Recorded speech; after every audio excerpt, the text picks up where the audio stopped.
All right. Ultra early morning. Rain out days. Central America gameplay. And it is now, we skipped around. I think last that we left off was at the combat phase. We were down here at the end of turn phase. And all that's involved since the end of the combat has been some housekeeping, reserve movement. I don't think we did much of that. Second insurgency disbandment phase. We did disband a unit. It was, I believe, right here. He suffered a step loss in combat, so we were able to get a insurgency command point back, and he passed his test to, or whatever requirement was, the die roll to disband. So this place here, we have consolidated some units here. This insurgency unit didn't move, and I did not put an insurgency reserve marker on there, which is something I probably should have did. But I told my opponent about it. He told me I can go ahead and just move him, so I'm going to consolidate units here. We also did a bunch of helicopter transport during our helicopter transport phase and return to base phase. So we have done some moving of helicopters or transport. Anyway, we moved some Hueys here. You can see I got some transport here ready to move these units, get these units out of this rear area that they really don't do nothing in. This is the area I put my units in before I realized all the victory points come east of these little row here. So then they served a purpose. They definitely pulled some troops of the Sandinistas back in here, but heck, we were just right outside of the capital, Managua. So, but little did I know, it had nothing to do with the game. Go ahead and capture the capital all you want. You ain't going to get no victory points for it. So that was kind of a mistake on my part. I think we didn't find out till turn 2 that the victory points were east of this line. Now here I'm going for these low-hanging fruits in all these ungarrisoned cities, and we're no, I can just eat these on up. My opponent's like, well, you know, you don't get no victory points for those. I'm like, oh shit. But it really wasn't that big of a deal, but it's a little bit of a cleanup right there, so they'll be able to be transported to where the action really is. And I did threaten his contested his air base there, so it really wasn't all that bad. And then when we found out what was going on, it did kind of serve a purpose. But now we put some helicopter transport there. What else did we do? We did move the CIA helicopter from its little spot here. It had its mission that was turned 90 degrees. But then it could travel. Once it transferred, we did a transfer mission, so it transferred from here all the way around, and it can move double its range. But now he is right there. And if that hex gets attacked, he can perform what's called a defensive close combat support mission, which gives him a column shift in the defender's favor. And he can add that 2 number below that 2 in the box in the center. That's 2 combat factors he can add to the stack. So it's definitely a good little bonus. Let's see there. So we got him there. This is, as a matter of fact, this is a key port here. We want to hang on to that port because at the end of turn 12, which is the end of the game, what do we got? We get, it's a supply source, number 1. So at the end of the game, we'll get 5 points for it, but we already got 2 points for it being a port. So we kind of want to hang on to that. You can see there with all these units with their attack factors, we're going to face something coming on up, so I just got them prepared. Whether they can hold or not, we'll see. It'll be a good nice little battle.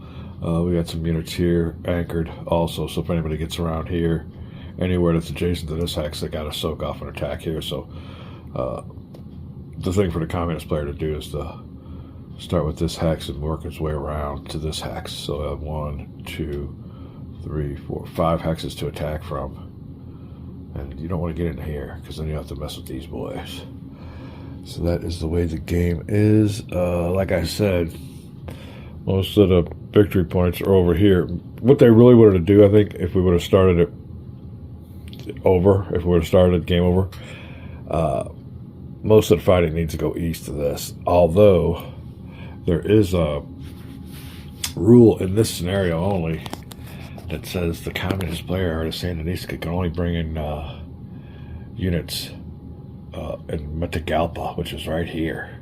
Now, I did have a gray block on there representing that as a supply source, which it is. It is a supply source, but it is no victory hex. I can capture that all I want. The only thing that's doing is keeping the communist player from getting reinforcements. And here's his reinforcement stack. We're getting ready to go into turn 4. And there you go. They just keep on adding up. That's the backlog. You got a little clog in his reinforcement pipe. And namely, it's because I'm projecting zones of control in those little... And it's kind of a goofy rule. My opponent's already said something about it, but it is kind of goofy. But I'm taking full advantage. Most of the fighting's been going on in this little military complex. I tried to assault it twice, and no luck. Be honest with you, really bad die rolls. If I would have had anything past a 2 or 3, he might have had to retreat. So he's gotten really lucky on the assault die rolls on that hex. Now this unit here, I'm going to leave in the area because he's got a 3 hex range with that electronic warfare, and that gives any defender within 3 hexes a column shift. I got to watch out for him though. Make sure he don't get assaulted and eliminated. That might be a little bad spot for him. I did have him garrisoned here with a bunch of units, but I heloed them, I believe, right here. So there's a big spot. Like I said, these are all the big hexes. These hexes here and this hex here. If you can destroy the anti-aircraft site, get the port, which is also a supply source. There's all kinds of points here. I think there's one that's even got a port, supply source, airport, and a destroyed SAM site will give you like 15 or 20 victory points. So these two here are the big gems. But there you go. We got most of our combats coming on down here. It is the communist turn. This is the end of, or this is the positions of my units after my combats, which is, all right. That's one of the main things you want to do with any of these hex and counter games is always look at what the situation is afterwards, because it's going to be your opponents, because these are, these are games. They're nothing to do with really realistic military operations. So you have to have one guy go first, the next guy go, it's not simultaneous like it would be in real fighting. So you have to just play it as it is. It's just a game representing, the conflict, which is, it's good. These victory games can almost be called simulation sometimes, but now we're at the strategic level. Nothing tactical about it. What else do we want to look at? I also have a bunch of insurgency units during my insurgency placement phase I can place. That's what we do in this game when they're eliminated or whatever. When you have units available, disbanded or eliminated, you put them on the... You can see that the communist has no insurgency units to be placed at his insurgency placement phase, so mine will. I'll have a whole bunch of them, which is good. And it's another way to rebuild them. You don't have to use reorganization points. Here's my reorganization points right here. I got 3. All right, it costs you to rebuild units. I'll be using those just to rebuild regular units. I do have some insurgency units that are on the board here, especially at this spot, that are half strength, but I'm just going to disband them because I got all kinds of insurgency command points. So you'd rather use the insurgency command points to disband them and rebuild them. Once they're disbanded, you bring them back on the board at full strength. So there's nothing in the rules that say they have to be rebuilt. So it's kind of a nice little game quirk we're taking advantage of. All right, that's it. When we come back, I'll let you know what the weather is for turn number... Ooh, sorry about that. Turn number 4. And it'll have a clear roll modifier. Whenever the weather's clear, it gives you a die roll modifier to make sure the weather stays clear. But you never know. Bad roll can bring in the monsoons. And I think, I'm not sure, but as the game goes on, I think it might be the campaign game. It does get into a certain monsoon season, but we're only going to turn 12, so it don't really affect us too much. You get down into these turns, and there's a lot more chance of rain effects. Low cloud cover that prevents certain air operations. All right, that is about it. You can see what's going on here. I have a 2-point lead. Now the communist player gets points for eliminating my units, and he has yet to eliminate any of them. We do have not quite a few, but a few units that are, let me zoom on in here, half strength. right here. I think we got another unit. Ooh, here it might be half strength also. But we do have some half strength units there. What he just needs to do is, form an offensive and just start crushing units. A big spot would be right here, although I think that stack there, it's got a couple of Hueys. Oops, knocking down units. All right, I'm going to cut this blabbling short, and when we come back, we'll be going on to the communist turn 4. And it'll be a vlog for my opponent. It's arrived, and I'm behind. Like I said, hats off to my opponents for this one and the previous one for sticking around, because I don't get a chance to play much. But it's just a vlog, and it's on a computer, so it's not that bad. Although my last opponent, I don't think had the actual game. He was playing on a computer, mostly vlog. This opponent has the actual game, but he says he's doing the same thing I'm doing, with using the counters. I kind of like this. It's more work to actually transfer what you're doing here on a computer, so it's not that bad. You just look and make your moves, but it's a little bit extra work. We'll be back. All right, beginning with game turn number 4, and before we do the supply phase for the communist player, it is time to roll for the weather, and we will be checking the weather out with a -1 die roll modifier. It's back with the vlogged die roll. I roll them on the computer for our game with my buddy, and then I'll just show you what the die roll result was. We'll be right back. All right, vlogged vassal die roll was a 5, -1. Ooh, number of the next game turn. So like I said earlier, the further you get into the game, I guess it's a campaign game, the more you get into, I guess, certain seasons. So I guess they're starting in the summer. I have no idea, but I think it's something like that. But anyway, we'll be in this column the whole game. And with a 5, ooh, rain, but we get a -4 because it was clear, so it will stay clear. There you go, weather clear for turn 4. We'll have to look in my vlog. I can check it out here, but the first thing we'll do is make sure all the communist units are in supply and can trace a supply line to a supply source. Now, supply source is any hex that's got a green outline on it. If you're far away and there ain't no roads that lead to it, you have 4 hexes to get to it. So 4 hexes from a road that leads to a supply source, etc., etc. We'll be right back.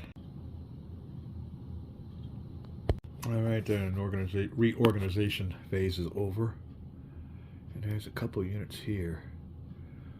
As he is going to try to fill in the depleted ranks. He has used 2 of his 6 reorganization points, so he has 4 left. And there you go. I think I got this board caught up with vassal. Another spot would be right here, and I did notice he has a unit here that qualifies, but it's next to the attack, and I don't know, I guess not, but I guess we could inform him that he might have overlooked it. We'll do that on the log and see if that was intentional or not, because sometimes you miss. We help each other out. I've had really good opponents. My last opponent was really good at pointing stuff out that was negative to him, and I do the same thing sometimes if I see something that could happen in my game. It's just fair play, and I'm a big stickler for rules. I want the game played right, so if I do something wrong, I want the game to, I want to see the results of a game played correctly. There's sometimes where you go, oh, I could have did this, and they just kind of skip over it. Nah, it's an fun in the game, but man, when you do it right, you're doing it the way it was intended, you can see the results. All right, well, that'll take care of his ground unit reorganization phase. I haven't opened up the vlog yet to see if any of his units, his insurgency units, wish to conduct what's called guerrilla attacks, and that's installations. I really don't have no installations. I'm a guerrilla army. The installations are mostly Nicaraguan establishments. So, and we're talking about roads, bridges, airports. You can sabotage airports and stuff like that, and anti-aircraft sites. So I don't believe he'll have any, but we'll look, and we'll be back with the phase track next turn. All right, so there'll be no guerrilla attacks. And another thing is, I think guerrilla attacks take up resources also. Like I said, of course, being a lefty and communist, they ain't got any resources. Sorry about that, but if I offended any commies in the audience, but yeah, they're resource limited. Although ain't too much better on the Allied side, but we do have a bunch of insurgency command points, which just represents the CIA or whatever, the United States logistically supporting the rebels. All right, when we come back, we move the counter to the regular unit ground movement phase. We'll be back. All right, then communist regular unit ground unit movement is done, and all the units move sideways. I don't know if you can see them down there. Some of them are on the bottom, but here's what he's doing here. He has an attack. He does have units across the river already, so won't get a penalty on that one. But there you go. Moving over here, reinforce the front line. He even made a comment in his vlog that he ain't got much. My spot here of blocking his only hex that he can bring in reinforcements has really got him backed up, which is great for me. So I don't see much of an attempt to relieve it. I mean, I haven't looked at the numbers yet. I just moved the units, but yeah,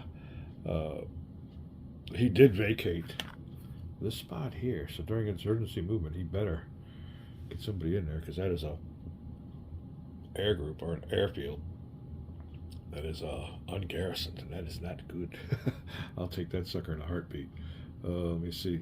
No, he still isn't garrisoned this spot here. I don't know if he will with his insurgency units or what, but ground units, I don't think could have gotten there yet. He's got units here. I don't try to see anything of note really. Did reinforce that reinforcement hex with a nice little unit, the TPF. And like I said, you can look that up in the rules. It'll tell you what that TPF stands for and what unit that is. There you go. Now up here, we got a couple of regular units that are moving on through. Looks like he's heading on down here. Oh, he did move a Cuban engineer unit from this hex to this hex. That's the one that's turned down, or it's kind of maroon. But yeah, he did reinforce that. So we'll have to see what's going on, but not much going on there, really. Not much on the communist side, but like I said, all of his units, we got them bogged down, so we're definitely doing our job. That'll be it for the regular ground unit movement. The next phase will be his units with a white stripe, and that is his insurgency movement phase. We'll be back with the results. All right, insurgency movement. Nothing going on down here. He does have a special forces. He chose to keep his insurgency unit here. He really doesn't have much here. And I don't see any threat really unless my insurgency unit. Well, 1, 2, 3. Oh yeah, I guess I could get an attack going on there if I move these boys on up, and he left us pretty well lightly or ungarrisoned. So there you go. He didn't move that insurgency unit. Up here, insurgency units turned sideways have moved, and this whole hex here is full of units that have moved. We got an insurgency marker on there, so this insurgency unit must only move 2 hexes. If he participates in combat, though, the insurgency reserve marker comes off. What that means is if you don't do nothing and participate in combat or anything else, he can move another 2 hexes coming up in the insurgency in the reserve movement phase. Here you go down here. Same for these units. Oh, we did move a unit to garrison the big old airport at Punta Hut, and that's a fortress also. So he's got somewhat garrison. There's nobody that's going to attack that, I don't think. I did notice something though. Oh, right here, he has a paratroop unit. I wondered why I didn't move him, but underneath that unit that's reorganizing is a transport helicopter. So that leaves that unit there with the option of a paradrop or helicopter assault. There you go. Move some units around. Let's see if he did. Oh, he did move a unit up here somewhere. Where did I move that to? Oh, we have insurgency unit. He went to go ahead and he was up here in the jungle somewhere. Oh, I believe there's a couple units here with this Hind D.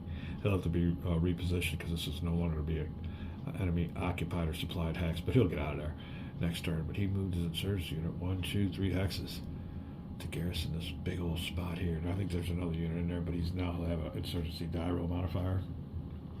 And that's about it. Not really much you can do. And he did make note that spot here, keeping his reinforcements coming in, is really hindered him. It's kind of tying up a bunch of my units too, but I think I can afford it more than he can. Really don't have anything going on Oh, he needs to destroy my units. I don't see him doing anything like that. I think it's mostly trying to get back that port, which I'll get 5 victory points for at the end of the game, unless he gets it back. So maybe that's what he's doing there. But there you go. When we come back, it will be the insurgency placement phase. But you can see the spot is empty. My insurgency placement phase, I'll get a bunch of units, but he has all his insurgency units on the board. So now we'll skip the allied counterinsurgency since he has no insurgency units in place. And it'll be his first insurgency disbandment option. So he can disband some of these units. I don't know if I would if I were him. I would look over the board. I have a pretty good feeling when we open up that part of the vlog, it'll be blank. And we'll probably move on over to the air mission phase, which will be really interesting. We'll be back having a good time from Central America.